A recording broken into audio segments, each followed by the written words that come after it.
I'm Dr. Benjamin Spock. I flew down to Washington this morning to do a small job for Senator Kennedy's campaign and have made a call at the Kennedys. It's fun to be here. Oh, I'm delighted, Dr. Spock, and very grateful that you would take the time from a busy schedule to come here from Cleveland.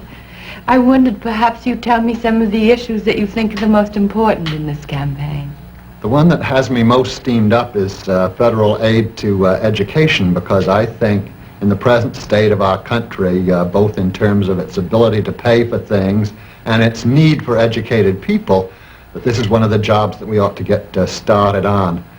And I'm delighted that Senator Kennedy has made a big issue of this in the campaign, and even more important that in the years previously, in his 14 years in Congress and in the Senate, he really has worked hard for aid for education, for scholarships, for public libraries in regions that don't have them. He's really worked at these. I know it's such a long and often hopeless fight. I hope it will accomplish something. There seems to be such a shortage of schools and of teachers. I'm glad that you mentioned teachers as well as buildings. The legislation that Senator Kennedy was working for was not proposing that the federal government hand paychecks to individual teachers if they teach the way the federal government said. The bill proposed giving money, federal money, to the states for the states to distribute for both buildings and for teachers' salaries. I think many people don't realize that the reason that federal aid is important is because many localities and many states have reached the limit of their borrowing power.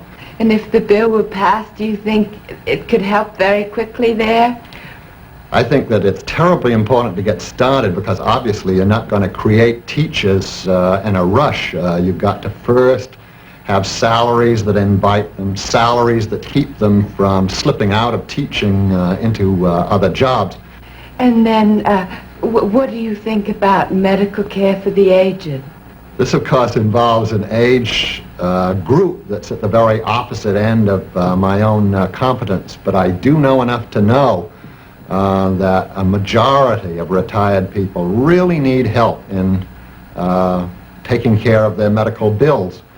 That a majority don't have the funds to do it themselves.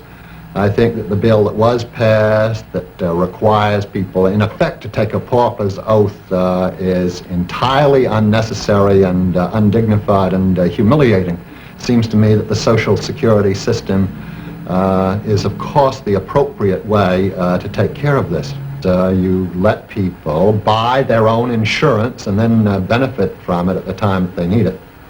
And so often in letters from women that I've gotten who seem to be the most concerned in that subject, they say that they often have to sacrifice their children's education because they're overcome with bills to take care of aging parents. It seems such an impossible and tragic choice to have to make.